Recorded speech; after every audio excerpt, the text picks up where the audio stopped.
आपने कभी सोचा होगा कि जो कार्बन डाइऑक्साइड है वो हमारे लंग्स से एटमॉस्फेयर में ही क्यों जाती है? एटमॉस्फेयर से लंग्स में क्यों नहीं आ जाती कार्बन डाइऑक्साइड? और जो ऑक्सीजन है वो एटमॉस्फेयर से हमारे लंग्स में ही क्यों आता है? हमारे लंग्स से एटमॉस्फेयर में क्यों नहीं चला जाता है ना ऑक्सीजन? यही समझने के लिए आज आप ये लेक्चर देखिए, आप बहुत आसानी से समझ जाएंगे कि ऐसा क्यों है। ठीक है, कोई भी चीज़ जो मूव करती है वो प्रेशर से मूव करती है, हाई प्रेशर से लो प्रेशर।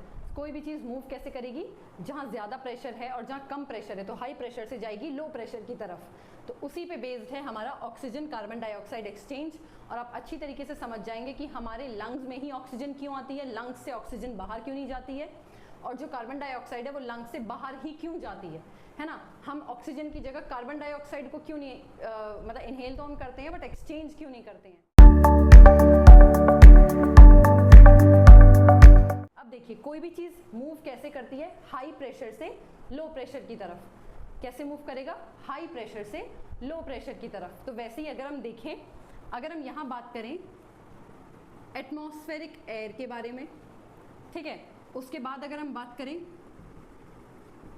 एल्वियोलाई के बारे में, उसके बाद अगर हम बात करें डीऑक्सीजनेटेड ब्लड के बारे में, उसके बाद अगर हम बात करें ऑक्सीजनेटेड ब्लड के बारे में, ठीक है, उसके बाद अगर हम बात करें टिश्यूज के बारे में, और फिर हमारा क्या? Deoxygenated blood. इन सबको हम देखेंगे कि ऑक्सीजन और CO2 मूव करती कैसे है और क्यों करती है। देखिए, अब हम यहाँ पे बात करेंगे सबके पार्शियल प्रेशर की, ठीक है, मिलीमीटर्स ऑफ मर्क्यूरी में। ठीक है, यूनिट क्या रहेगी हमारी? Millimetres of mercury.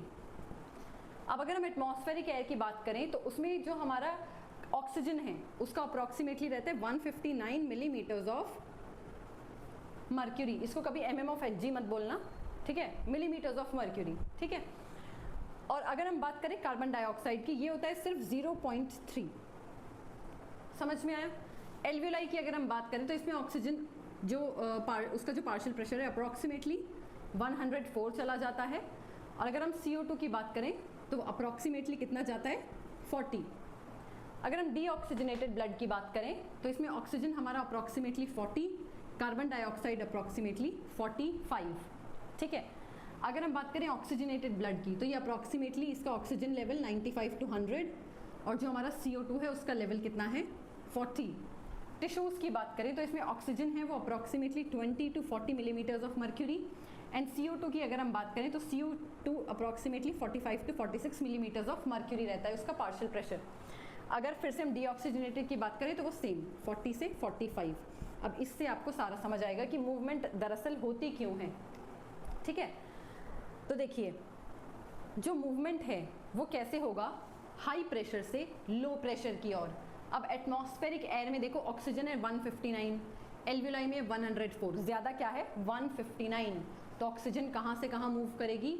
Atmospheric air से एल्वियोलाई में।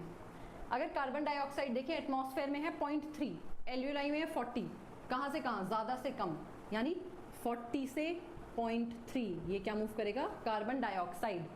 तो अब हमारे एल्वियोलाई में तो ऑक्सीजन आ गया, CO2 चला गया, एल्वियोलाई में आ गया ऑक्सीजन। अब उससे आगे बढ़ता है डीऑक्सीजनेटेड ब्लड आएगा, ठीक है, कैपिलरीज के थ्रू। अब देखो ऑक्सीजन कहाँ कम है? डीऑक्सीजनेटेड ब्लड में। तो ऑक्सीजन कहाँ मूव करेगा? एल्वियोलाई से हमारा डीऑक्सीजनेटेड ब्लड में। ये क्या हुआ? Oxygenation of blood. CO2 देखो, डीऑक्सीजनेटेड ब्लड में CO2 ज़्यादा है और एल्वियोलाई में CO2 कम है, तो CO2 कहाँ से कहाँ मूव करेगा? डीऑक्सीजनेटेड ब्लड से हमारा एल्वियोलाई में, ठीक है। नेक्स्ट अगर हम देखें, अब ये जो डीऑक्सीजनेटेड ब्लड है ये जैसे इसमें ये सब ऐड हुआ ये बन गया ऑक्सीजनेटेड ब्लड, यानी जो ऑक्सीजन है वो अप्रॉक्सीमेटली 95 to 100 चला गया है उसका पार्शियल प्रेशर। और अगर हम बात करते हैं कार्बन डाइऑक्साइड की, वो अप्रॉक्सीमेटली चला गया है हमारा कितना? 40। अब ये ऑक्सीजनेटेड ब्लड गया है हमारे टिश्यूज़ के पास। अब टिश्यूज़ में देखो ऑक्सीजन का सिर्फ 20 to 40 बचा है, तो ऑक्सीजन कहाँ से कहाँ मूव करेगा? ज़्यादा से कम की तरफ। और अगर हम कार्बन डाइऑक्साइड की बात करें तो देखो टिश्यूज़ में कार्बन डाइऑक्साइड ज़्यादा है, ऑक्सीजनेटेड ब्लड में कार्बन डाइऑक्साइड कम है, तो ये कहाँ मूव करेगा? हमारा ऑक्सीजनेटेड ब्लड में चला जाएगा कार्बन डाइऑक्साइड और ऑक्सीजनेटेड ब्लड से ऑक्सीजन चला जाएगा टिश्यूज़ में, जिसकी वजह से ये ऑक्सीजनेटेड ब्लड, इस एक्सचेंज की वजह से ये ऑक्सीजनेटेड ब्लड क्या बन गया है, डीऑक्सीजनेटेड ब्लड। जो 20 to 40 टिश्यूज़ में था इसने अपना ऑक्सीजन दे दिया, तो कितना बचा इसके पास, सिर्फ 40। अब जो कार्बन डाइऑक्साइड था, टिश्यूज़ में था ज़्यादा कार्बन डाइऑक्साइड, उन्होंने अपना कार्बन डाइऑक्साइड दे दिया ब्लड को, तो ब्लड क्या इसमें कितना बन गया 45, क्या बन गया ये डीऑक्सीजनेटेड ब्लड। और डीऑक्सीजनेटेड ब्लड फिर हमारी एल्वियोलाई के पास जाके ऑक्सीजनेटेड ब्लड बन जाता है। ये है पूरा cycle of oxygen and carbon dioxide exchange. ये अकॉर्डिंग टू पार्शियल प्रेशर है, क्योंकि कोई भी चीज़ हाई प्रेशर से लो प्रेशर में मूव करती है। अब ऑक्सीजन हमारे लंग्स से एटमॉस्फेयर में क्यों नहीं चले जाते, सिर्फ एटमॉस्फेयर से लंग्स में ही क्यों आते हैं, ये आपको इससे अच्छे से क्लियर हो गया होगा। Thank you so much. अगर आपको कोई भी डाउट है तो आप कमेंट बॉक्स में डाल सकते हैं। Thank you so much.